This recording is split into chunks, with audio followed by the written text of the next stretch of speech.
SEO ব্যাপারটা হয় আসলে কিভাবে? একজন মানুষ যার একটা বিজনেস আছে, সে আপনার কাছে আসবে। সে এসে আপনাকে বা আপনি তার কাছে যাবেন। আপনি তার কাছে যেয়ে বলবেন যে, বা সে আপনার কাছে এসে বলবে যে, আমার একটা ওয়েবসাইট আছে, এই ওয়েবসাইটে আমি আমার ব্যবসা বাড়াইতে চাই। তুমি যেহেতু এসইও এক্সপার্ট, তুমি যেহেতু খালিদ ফারহানের বেসিক এসইও কোর্স পুরাটা দেখছো, 7.5 ঘন্টার ভিডিও, তারপরে অ্যাডভান্সড এসইও কোর্স পুরাটা দেখছো ইউটিউবে, তুমি যেহেতু এসইও এক্সপার্ট, আমার এই ওয়েবসাইটটা নাও, আমার ব্যবসা বাড়ায় দাও। এসইও জিনিসটা কি? এসইও জিনিসটা ডিজিটাল মার্কেটিংয়ের ভিতরের একটা মার্কেটিং টুল। যেরকম ফেসবুক অ্যাড একটা মার্কেটিং টুল, টিকটক অ্যাড একটা মার্কেটিং টুল, একইভাবে এসইও একটা মার্কেটিং টুল। সো সে আপনাকে তার ওয়েবসাইট দিয়ে সে চলে গেল, মনে করেন সে ঢাকা আপনাকে ওয়েবসাইট দিয়ে গাজীপুর চলে গেছে, তার আর কোনো লেনাদেনা নাই।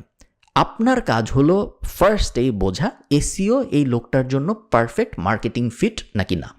এটা বোঝাটা খুব জরুরি এবং এটা ইন্ডাস্ট্রি রিসার্চার ফার্স্ট কাজ। ধরেন আমি আপনাকে বললাম যে, ধরেন আমি একজন ডেন্টিস্ট ঢাকায়, আমি আপনাকে এসে বললাম যে ভাই আপনি তো এসইওর ওই কোর্স টোর্স করছেন, এই হলো আমার ওয়েবসাইট dentistkhalid.com। এইটাকে আপনাকে এটা আমি দিয়ে বুঝাই গেলাম, আমাকে আমার যে ডেন্টাল ক্লিনিক আছে ওইখানে যেন আরও মানুষ আসে এটার ব্যবস্থা করেন আপনি। এটাই তো মার্কেটিং, তাই না? আপনার ফার্স্ট কাজ হলো বোঝা যে এসইও আমার জন্য, ডেন্টিস্টের জন্য